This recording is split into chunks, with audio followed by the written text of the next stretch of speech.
Good morning, જય શ્રી રામ બધાઈને.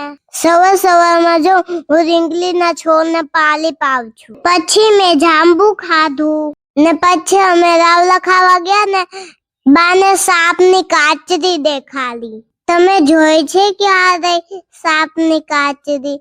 તમે મને કમેન્ટમાં કહેજો.